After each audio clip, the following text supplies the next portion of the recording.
بسم اللہ الرحمن الرحیم. دیکھو بھائی، شب جمعہ ہے، سورہ کہف، سورہ دخان اور درود شریف. ہم اس کی پابندی کریں گے، انشاءاللہ بہت ہی بڑا فائدہ ہوگا. دیکھو ہماری 2-4 دن سے باتیں چل رہی ہے، کچھ نکاح کی، پرورش کی، اولاد کی. آج ایک بات ہم یہ سنیں کہ جب ہمارا وہاں نکاح ہوتا ہے نا، تو اس میں پہلے خطبہ پڑھا جاتا ہے، پھر 3 آیتیں پڑھی جاتی ہیں، اس کے بعد نبی کریم صلی اللہ علیہ وسلم کی حدیث پڑھی جاتی ہے. اب یہ 3 پورے قرآن کریم میں 6000 سے زیادہ آیات ہیں. اس میں نکاح کا بھی تذکرہ ہے، لیکن یہ 3 آیتیں جو چنی گئی ہے وہ کس اعتبار سے چنی گئی؟ دیکھو، نکاح جو ہے نا، خوشی کا موقع ہوتا ہے نا. پہلی آیت پڑھی جاتی ہے یا ایھا الناس، چوتھے پارے کی، اے لوگو اتقوا ربکم، تم اپنے رب سے ڈرو. یہ آیت پڑھی جاتی ہے، الذی خلقکم من نفس واحدہ، جس نے تم کو ایک جان سے پیدا کیا ہے. دوسری آیت پڑھی جاتی ہے یا ایھا الذین آمنوا اتقوا اللہ حق تقاتہ ولا تموتن الا وانتم مسلمون. اے ایمان والو، وہاں اے لوگو، یہاں اے ایمان والو، اللہ سے ایسے ڈرو جیسے اس سے ڈرنے کا حق ہے. کبھی ڈرے کبھی نہیں ڈرے، مسجد میں تو ڈر رہے، بازار میں تو نہیں ڈر رہے، فارم پہ چلے گئے، ادھر گئے، کسی کو دھوکہ دینے میں اللہ سے ڈر نہیں لگتا. ایسا نہیں چلے گا. اللہ سے ایسے ڈرو جیسے اس سے ڈرنے کا حق ہے. دوسری آیت یہ پڑھی جاتی ہے. تیسری آیت پڑھی جاتی ہے یا ایھا الذین آمنوا اتقوا اللہ وقولوا قولا سدیدا. اے ایمان والو، اللہ سے ڈرو اور سیدھی سچی بات کہو. یہ 3 آیتیں نکاح کے خطبے میں پڑھی جاتی ہے. اب یہ چلو پہلی آیت میں تو ایک تذکرہ بھی ہے،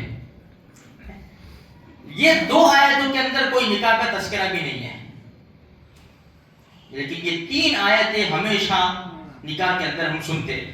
اے ایمان والو، ڈرو ڈرو ڈرو ڈرو، اللہ سے ڈرو. اس کی کتنی بڑی وجہ ہے میرے بھائیوں.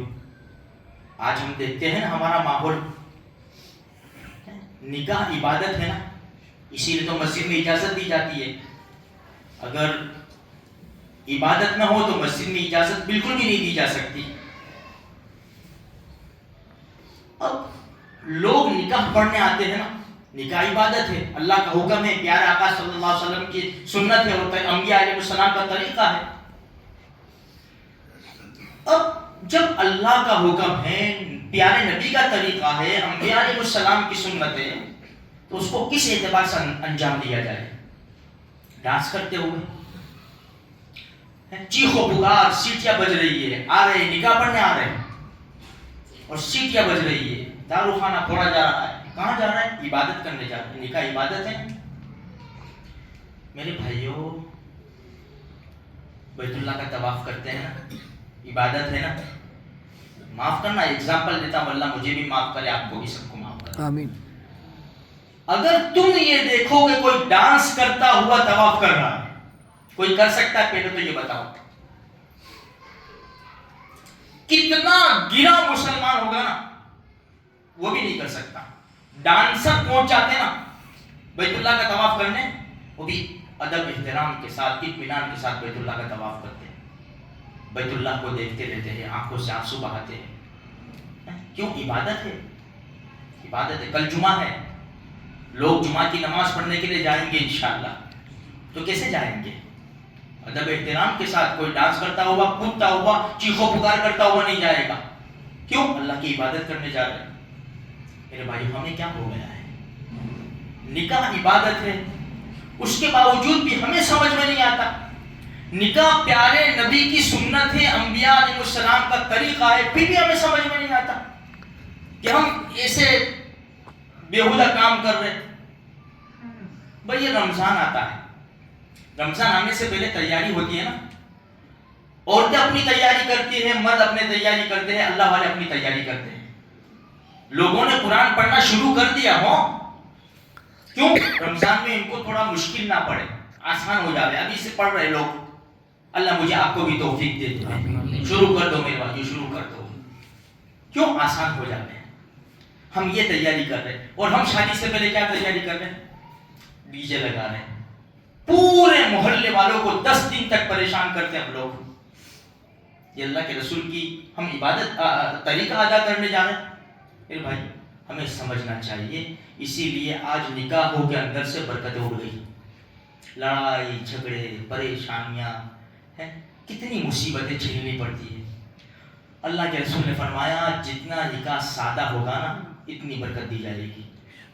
اس لیے میرے بھائیوں خیال کرو, جو چیز جس کے طریقے پر ہونے وہ اچھی لگتی ہے. ایک آدمی دارو کا دھندا کرتا ہے اور دکان کھول کے بسم اللہ الرحمن الرحیم ہذا من فضل ربی میں بورڈ لگا جائے شراب کی دکان کے اوپر, ہذا من فضل ربی. اچھا لگتا ہے, جو جہاں ہے وہاں اچھا لگتا ہے. یہ اچھا نہیں لگتا تو ہم اللہ کے رسول کے طریقوں میں غیروں کے طریقے کیوں ڈالتے ہیں ہم لوگ. اس لیے میرے بھائی تھوڑا سوچو. اگر ہمارے دوست کر رہے ہیں نا ان کو سمجھاؤ کہ اللہ کے رسول ناراض ہو جائیں گے, اللہ ناراض ہو جائے گا. اللہ تبارک و تعالیٰ مجھے آپ کو سارے مسلمانوں کو دین کی صحیح سمجھ عطا فرمائے اور قرآن و حدیث کے مطابق زندگی گزارنے کی توفیق عطا فرمائے.